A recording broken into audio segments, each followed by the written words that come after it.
welcome back. I am Aaron Sheehan, your host of Oro's B2B Uncut podcast. Oro Commerce is the leading B2B e-commerce platform for manufacturers, distributors, wholesalers, and suppliers. And very happy to have a special guest with me today, Giles Taylor, the founder of Trans Solutions Consulting and an expert in all things supply chain and logistics. I hope that's an accurate description, Giles, but maybe if you want to be more specific, because I just used some very broad terms, go ahead and introduce yourself to the audience with maybe more precision than I used. Okay, thank you very much. Thanks, Aaron. I've been doing this for so long, I never know what version to give of my background. So I'm going to try to give you the truncated version. Let's say a long time ago, I graduated from the Maritime Academy, and I was a merchant marine officer at the beginning of my career, working on ships. I swallowed the anchor, as we call it, and went to work for a defense contractor, building submarines as an engineer. Got my MBA at night, and then went to work as an industrial engineer for a discount retailer. Got into operations management for some crazy reason, and progressively moved up the ladders. My final job before starting Trans Solutions was vice president of operations for a midsize retailer, wholesaler, and e-tailer. But I started Trans Solutions to help shippers negotiate with FedEx, UPS, and Airborne, if you remember them. It was bought by DHL. But now, today, Trans Solution sources all modes of transportation and provides engineering answers to high cost of logistics. So if people are looking to justify a TMS, look for the best track and trace solution, do network studies, CapEx justifications, data warehouse enhancements. That's a big call these days. And, many more things that are more on the engineering side. We do that as well. So we've been in business for 25 years. Okay, that's a very long time, and always a pleasure to talk to someone else who's spent significant time at sea, prior Navy myself, and Right. have done my share. Not doing exactly what you were doing, but watching those guys go by, watching the motor vessels go by the side of the ship while we sort of envied because we'd be stuck in the same spot for long periods of time. So it was always nice to see. You use an acronym that I think a lot of people might not be familiar with.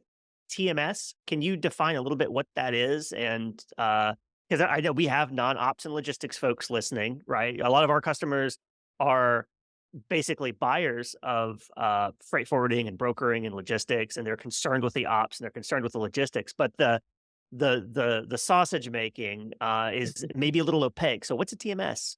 Sure. That stands for Transportation Management Software. Sometimes people call it system, but really it's a software. Um, so there's three tiers of those. There's tier 1, 2, and 3. Tier 1 being the top of the line. It's got all the functionality.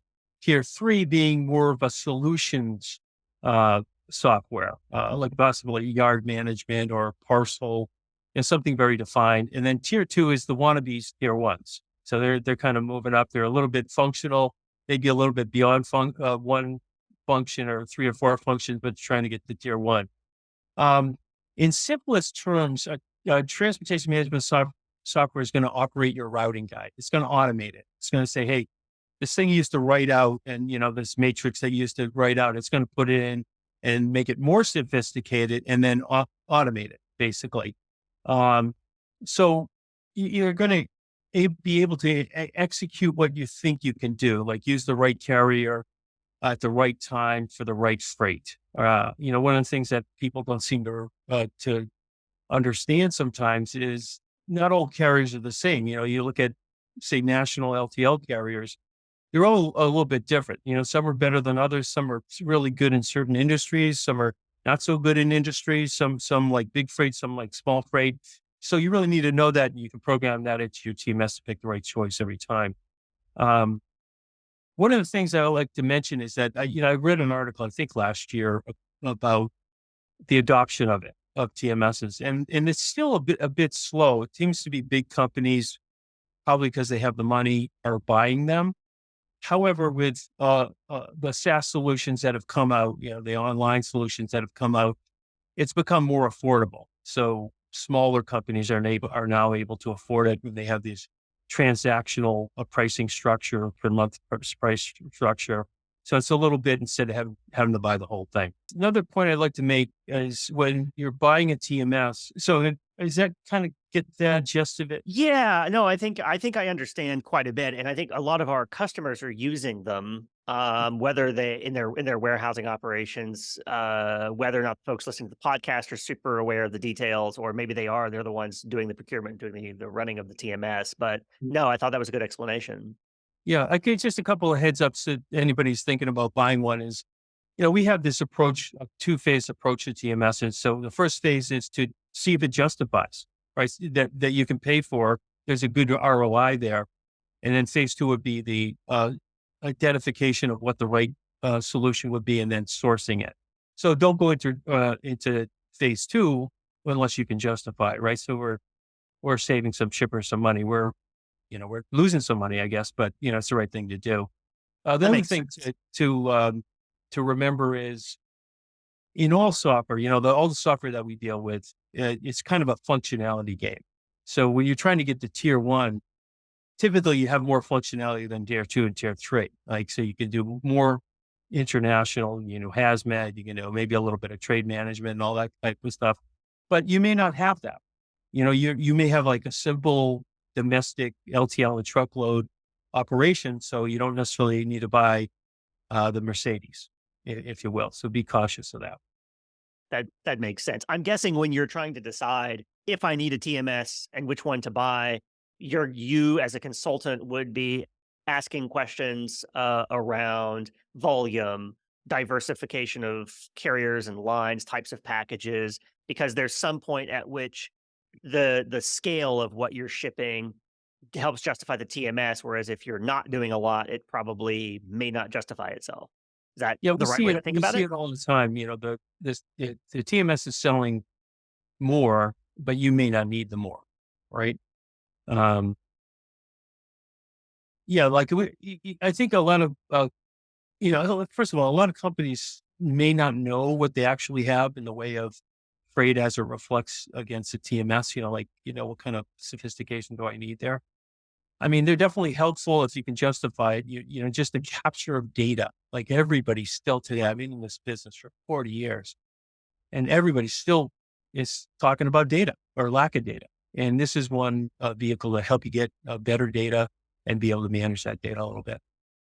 Big fans of that here as a e-commerce platform that captures an enormous amount of data and then surfaces it for reporting purposes. I find that the number of people who wish to be data driven is not the same number of people who invest in the solutions needed to be data driven. I think it's an easy thing to say and maybe a harder thing to do in your life. I would Well, agree I'd with love to that. hear. Yeah, so this is all interesting, and it's interesting to a nerd like me because I love this stuff. Um, I'd be interested in hearing, maybe a quick story about one of your customers, or maybe something from your history where um, Trans Solutions came in and it helped solve a pain point, put a human face on it. We'll move out of the acronyms and put a human face on it. Give us Yeah, something. yeah, yeah. Well, let me give you two examples because we have two sides of the business. We have the sourcing side and the engineering side. So, an interesting project we did a few years ago was for a large food retailer, and they were bringing most of their freight in prepaid and ad. And if you're familiar with that term, so you pay for the goods and then they put the freight on top of that. That's the ad. And they were trying to control costs, and they thought maybe we could do this through um, bringing that in to make it a collect payment, right? So we did an initial assessment on the pricing, and it's very difficult to get because it's sometimes hidden. It's buried in the invoice and things like that. So there's a lot of calling and persistence to get that information from the vendor. And so we did an assessment of a small sample, and we saw that they were not paying market pricing. So once we identified that, we went to work, and it took about 2 years to convert. They were about 15% collect at that time, and then we got them to about 85% collect by the time we were done. But we were able to convert that. source that truckload as a combination of dry goods and reefer goods, and save them millions of dollars. So that's a little bit beyond the typical sourcing project because we had to do this kind of evaluation and see if we could do that. And then this whole conversion to collect shipments was it's a little bit of work. On the engineering side, I'm an engineer, so I've formed the company that way, and I think like an engineer, even if it's a sourcing project. I guess the geek on me, but we had a company that was, if you're familiar with tier one material, it's a very low cost item like sodium and talc and it's Mm. things that are in everything, right? And the cost of the goods are very low. So transportation can play a pretty big effect on that because they tend to be heavy. And of course, Mm. pricing tends to be weight based, right? Even in truckload, you're going to pay more for a heavier load probably than a lighter load. So they were sourcing products from material from Montana and they were bringing it into the Northeast over the road. And, there was such an issue that in the wintertime, you have to have chains coming out of some of those areas Oh yeah. and, and they'd have to put the chains on a pallet in the load, which, that was, they needed that pallet space for that one pallet of the material. So that's how tight pricing was. So what we did is we kind of just reevaluated the whole supply chain and we converted a lot of back to rail car, a little bit to intermodal, and then the rest stayed over the road where it made sense. And then we also put a dedicated fleet on the other end to deliver the goods in the Northeast. And, it worked out pretty well, since they were able to elevate their margin by lowering their cost of transportation. Oh, I love that, and I know our listeners love that, because Yeah, this is a low margin business. I think that we're all in if you're selling bulk B2B relative compared to consumer goods. A lot of times, direct to consumer, retail. So, yeah, I think that's the holy grail right there. Do more with less. That's exactly, what people exactly. want to do. Well, and so one of the things I've heard over the years, I've worked with a lot of companies who are trying to optimize their shipping costs, and there's plenty of opportunity out there to go and have audits done and claw money back from your carriers. There's opportunity to invest in automation. There's opportunity to get subsidies from some of the carriers for investing in technology. I know UPS has a pretty big program. There are others out there. One of the things I have heard for the last, I don't know, 10 years in e-commerce is a carrier will go in to a merchant, let's say a distributor, let's say, and say, if you consolidate all of your shipping with us, we will give you a better rate. And it's interesting because there are any place where there's a commodity, basically a commodity, or what's perceived as a commodity good, there's bundling and unbundling seems to be the great elastic rubber band that just like twangs back and forth all the time. And I see it in the payment space with credit cards. If you go to a credit card company like Stripe, or any of those, CyberSource, right? The large ones, PayPal, if you run, let's say your brick and mortar store, your point of sale cash register credit card transactions, along with your back office call center ones, along with your e-commerce ones, you bundle them all together, you pay fewer basis points on every transaction through the magic of bundling. And I've seen the same pitch made by shipping carriers. Um, and I will say that most of the time when I have seen someone do it, they have then regretted it.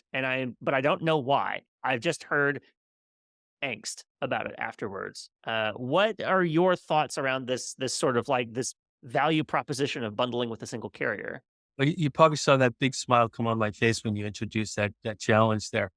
So here, so go to www.trans-solutions.com, click on free resources, and Oh then boy. select ebooks and white papers, and Okay.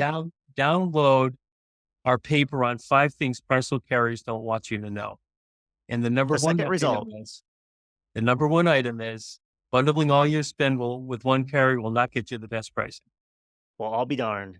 Look at that. So that's been the play that they've used. I mean, it's really, they're not unique there because all the carriers want to do that.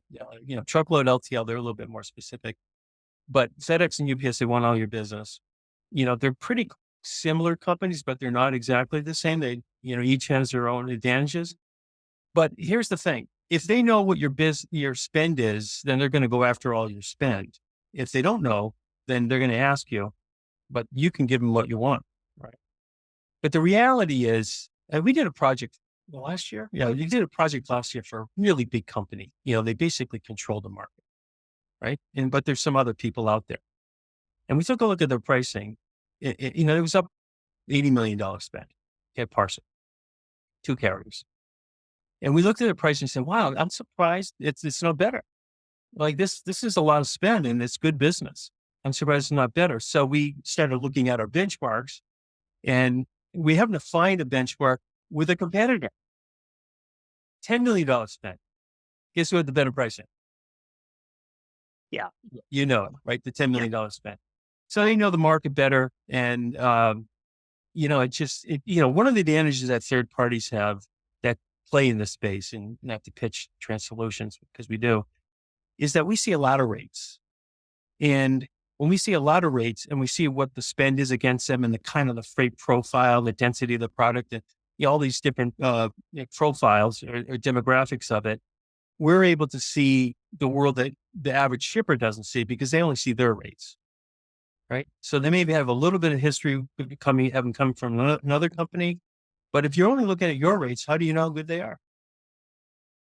Totally fair. Totally fair. So we think that's a ploy by the carriers to get you to give them all your business.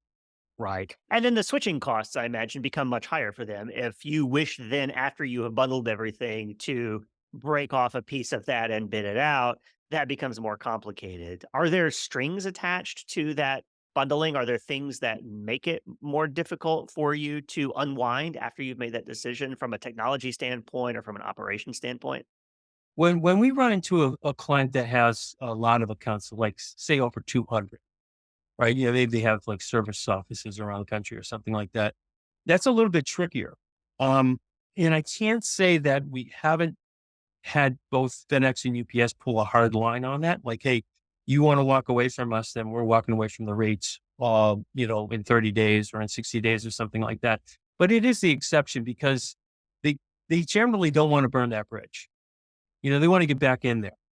Mhm. So if they burn the bridge, they're not going to get back in. But if they don't, then they know they have that opportunity. And I see that time and time again. We did a project last spring for a big semiconductor company, and they were a FedEx house for like ever. And we took it out to bid, and we saw a big opportunity to give it to the other two because there was international business there, and they lost the business. And literally, what happens at that point? The next week, they're trying to get an appointment with 6 people that are high, senior management. And like, how do we put this back together? And so they could have burned the bridge there, but they didn't burn the bridge, and they actually came back with some progressive pricing and things like that. And it looks like they might be getting that business back a year later. Good for them. I guess So, the takeaway is it's a shipper's market and you have more leverage than you may think you do, as a shipper making these decisions. yeah. Yeah. And let's just be objective about this because there's 2 sides of that, right? There's the money side and, what they don't know. I think that's very important, but like, here's a reason to put all your eggs in one basket. I don't think it's a good reason, but it's a reason. Is you go through COVID, you go through the Suez Canal issue and things like that. If you have all your money and it's a substantial amount of money with one forwarder, for example, you're going to get maybe a little bit more tender loving care. Okay. Mhm. Now, the opposite of that is if you have, you don't have diversity, then you're stuck with that. Right. So that can play right into your service that you're able to offer your clients. So if something happens, like last year, was it 2 years ago, Expeditors had that data breach. Mhm. They basically shut down. If you're 100% with them, what do? You go back into somebody else handling your freight and you're going to pay a premium. So coming from the operation side of the business, I like to have diversity. is personally. I mean, I liked it back then because there's always disruptions. You need to be able to prepare for the worst, and you're not going to have that preparation if you're a sole source. That makes complete sense. And I imagine there are some people who have a lot of dependence on maybe the port of Baltimore at this moment, who are wishing they had a more diversified strategy. We were talking about that before the recording started. Yeah. Big news in the logistics. Big news for a lot of people, including Baltimore commuters, but also it's just in the logistics world itself. Yeah. So here's something to consider on that. That is the number one port in the US for cars. Hmm. And cars come in on what they call a ro-ro. So the Hmm. tail of the ship comes down, goes on the dock, and then you basically you Roll on, drop the roll cars, off. roll Yes. on, roll off. Exactly. Yep. So not all ports can handle those kinds of ships. So there's going to be a disruption in cars. I can tell you that. Buy cars. So this is also a stock tip podcast. So invest in, yeah. Yeah. I don't know. Uh, It's going to Anybody with last. existing stock, it's worth gold. I don't know if I'll put my name on that one. Yeah, this is not a. Oh, we should give the disclaimer. This is not a past performance. It's not an indicator of future gains. We don't even have any past performance. Okay, let's move on to a different topic then. One, I think it's a little near and dear to my heart. When we talked before, Giles, you said that you taught at the Navy War College. Yeah. I And do I apply. was go Navy, beat Army always. Obviously, the War College not slightly different from the academy, but you teach supply chain. And specifically, I think you told me that you taught on the future of supply chain. So I'm going to ask you a really easy question. What is the future of the supply chain? Yeah. And that's easy. Yeah. Yeah. I've been doing that for about 5 years. And, when I first did I was building the deck for that class, and I just some guest lecturer going there once a year and do it for his master's program. I put a bunch of research into there, like what's happened with warehousing, what's happened with trucking, blah blah blah. And after that presentation, and then into the second year, I realized a lot really hasn't changed, right? It's kind of already happened. Um, if you look at warehousing, there's far more automation there than there is in transportation, right? They have a WMS, warehouse management system. They have robots there. They have, pick to light and A-frame dispensers and all kinds of stuff like that. And they've had that for a long time. And that really hasn't improved. If you go to manufacturing, there's a lot of automation there, a lot of robotics, and they're pretty saturated too. So the two areas where I see supply chains changing is basically AI and ML. Machine learning is going to really enhance what they've done already. They're going to eliminate people, where there's redundancy and where there's redundant work. Um, and they're going to make it more accurate, and connectivity is going to get better. And I think that's going to all come together through, IoT and AI and ML. And there's a lot of money being put into that.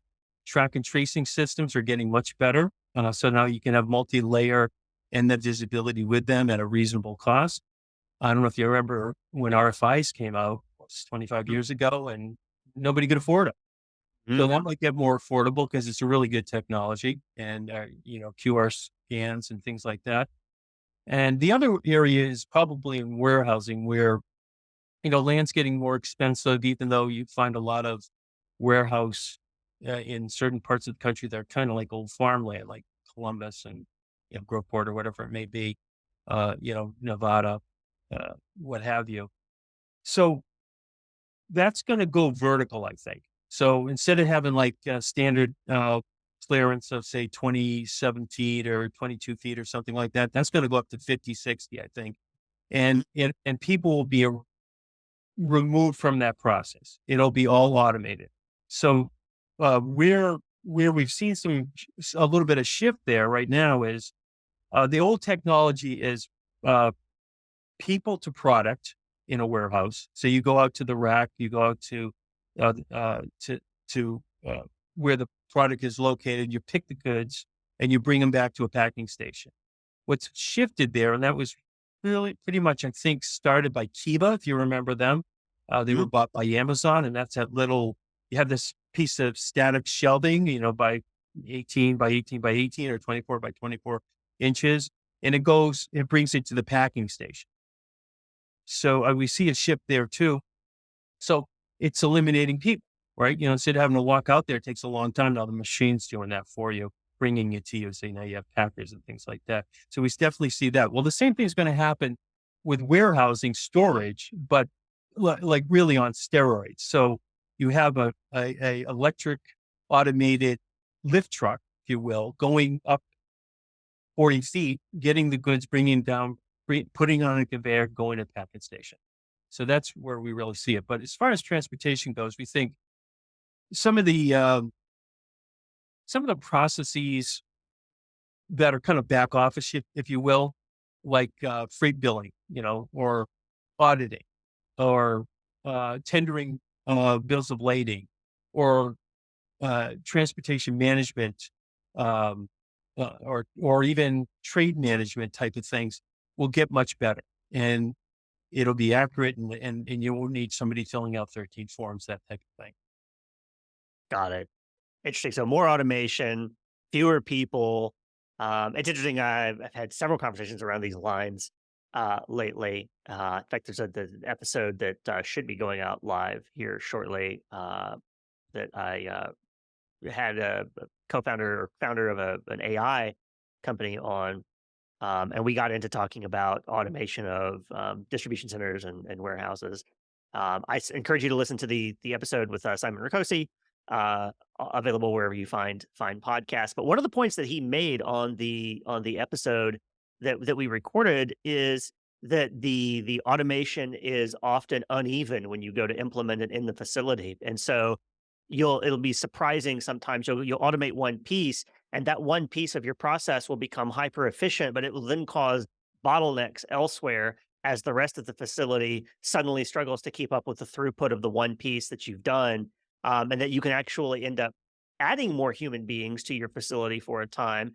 You'll get a lot more throughput, but like the navigation of unevenly applying automation and robotics to the process has some interesting unintended consequences to the overall profile of how many people you're employing and how you're organizing and doing your engineering around processes. So So that absolutely. makes So they have a saying that if you don't have it corrected before you automate it, you're just going to automate chaos, right? garbage in, garbage out Garbage in, as a garbage out, just automate developer, as a chaos, and programmer. nothing works correctly. One thing I missed on was, and I think this is an important topic, is in the management of information. That's seeing a big shift right now. Not sure if you're familiar with mesh networks. Mhm. Heard that Yep. term? So like Yep. advanced enterprise networks that, they got a million names to it, but there's a handful of companies that are excelling in that. But the old school is, and it's the predominant one today, is everything runs through the ERP, right? Yep. Enterprise resource planning. The That's normal. thing that's running Totally your normal. business, right? You got a warehouse management systems, I task did a green screen transportation. from 1994, and it's covered in dust sitting on the factory floor somewhere. Every so often, somebody blows some compressed air on it. Like, yeah, I'm Yeah, what familiar. is that thing? Don't throw it out. Yeah. But the problem with that technology is it's a bottleneck, right? Everything has to flow in and out of that. And like the example they used, Aaron, you have this fast moving new automation here, and it gets stuck somewhere. Well, it can get stuck right in the ERP because it doesn't have you can't pick up all the nodes that the new technology has.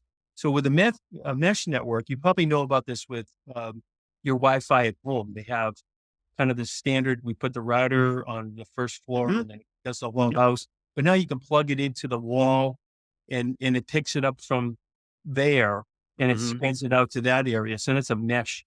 So with the mesh network, just think of it like this a mesh or this net that goes over the whole supply chain, and all these pods drop down into all this information, like vendors and customers and warehouse management system, transportation management, and they're all talking to each other. That's the wave of the future. That's amazing. Yeah, I agree. I have a mesh network in my home, actually. Not quite as sophisticated as the enterprise grade technology, but surprisingly good when you have a split level ranch with really bad signal propagation from the upstairs to the basement. Exactly. I Um, got the same thing. So I want to ask you the final serious question, and then there will be a bonus unserious question You that I already said there was an easy one that turned out to be hard, but see. I know, right? Well, I'm full of surprises. Well, this should be an easy one, and then the surprise question will be super easy, I promise. And we haven't discussed it ahead of time. So the final serious question is: what's one piece of data that, if you're a shipper, you would benefit in knowing about your own business that you probably don't? What's the diamond that has not been excavated inside of most people's business? that is a super hard question. Ah, I really thought about that actually. Um, well, I started this business on, the motivation that I had, or the frustration I had, you should say, is the lack of data, um, and having to make decisions. And, as an engineer, you don't like that situation, right? Like you want to know what the facts are to come together to cause the result or the answer. You don't get that. But one thing I think has not happened and most people don't know really is what the true cost of providing service is. And that can maybe be broken down to products and what it costs. If you take an e-tailer, they let me give you a little history here. I used to do this calculation every year when we had our catalog, that's what it was called before e-tailing, and we had to figure out how much we were going to charge for shipping and handling. Because we wanted to actually make a little money on that. And sometimes in catalog, that was oh, the it could be only a profit center. Yeah, it could be the only money you're making, right? Because it's return to that's user. true. Yeah. So you had to get that right. So you're gonna lose money on some things, and then you're gonna make money on other things, and net you're gonna make it on it. Well, now it's hard to calculate that down to the product, right? Like if you Mhm. have really good data, you got your weights and dimensions on everything, um, that's a really good start. But to really calculate the landed cost of something, I don't think people put that effort into that. If they want to do it, everybody asks about it, but they don't necessarily put that effort into it and may not have the information to do it either. I think that's the one piece of data. If you can get, if you can corral that and really understand what those costs are, you can streamline your supply chain. Know your costs. It's the first rule. And it's never part of the cost. It's never part of COGS. It's always lives off somewhere else, and the data is never granular enough to make product level decisions inside your catalog. That was a great answer. I will now ask you the final question, which is completely unserious, which is: what is one piece of media, a book, a movie, a TV show, an album that you've consumed? I don't like using the word consumed, but I can't think of a better one. In the last few months that has stood out to you, not your favorite of all time, just something you've seen, something you've read, that you're like, oh, that was really good. So the last guest had a novel that he'd read that stood out to him. Um, take anything. I've gone to total fiction on the personal reading. I'm like, So did he. So yes. yeah, no, I don't know. Yeah, I don't think there's any one thing. I think that may be an inhibitor, right? Like if you like, don't be guided by one particular thing. There's too much going on today. You need to get multiple inputs. First thing I do in the morning is I read trades. I read the Wall Street Journal. I'm just seeking out information, and a lot of it is repetitive, and they're saying the same thing. But then there's these little gems in there sometimes. Say, well, that's a little bit different. I'm going to look into that one. And, sometimes I do, sometimes I don't, but I'm always looking for like the exception. Like what's a little bit different there? Because I've been doing this for 40 years. A lot of things haven't changed in 40 years. And I like to kind of search across a lot of media to come to my own conclusion. Totally fair. So there's not one novel or anything that you've read that you're like that stood out to you. Oh Nope. man, the best book ever written is Lonesome Dove. I can say that. Oh, okay, McMurtry. Okay, we're going back. Yeah, the miniseries was pretty good too. Not as good as the book, but it was not It's his bad. book. Yes. All right. Well, look, Charles, this has been fantastic, and I think we could probably keep talking about the supply chain and all of the consequences of paying attention to it or not paying attention to it to our customers and our businesses. We need to run. Thank you so much for being here. Really appreciate your time on the podcast, and good luck with all of your future endeavors at Trans Solutions and in teaching people about the future of the supply chain. The Naval Officer Corps really needs the attention. Yeah, they're pretty interested in that stuff. Yeah. Aaron, thank you for having me. I really appreciate you giving me the time, and anytime, just reach out to me if you have any questions, if you want to talk about the merchant marine. You know what? It's never too late to go back to sea, right? I think my wife would have some thoughts about it, but I won't lie. I do think about it sometimes. I do wake up in the middle of the night and I'm haze gray and underway. So There you go. We should have been in the reserves area, like get out I there. was for a bit, yeah. So anyway, this is fantastic. Thank you everybody for listening. Please follow us and make sure you have your podcast feed updated to listen to all of the episodes of the B2B Uncut podcast sponsored by Oro Commerce. All right. Thank you.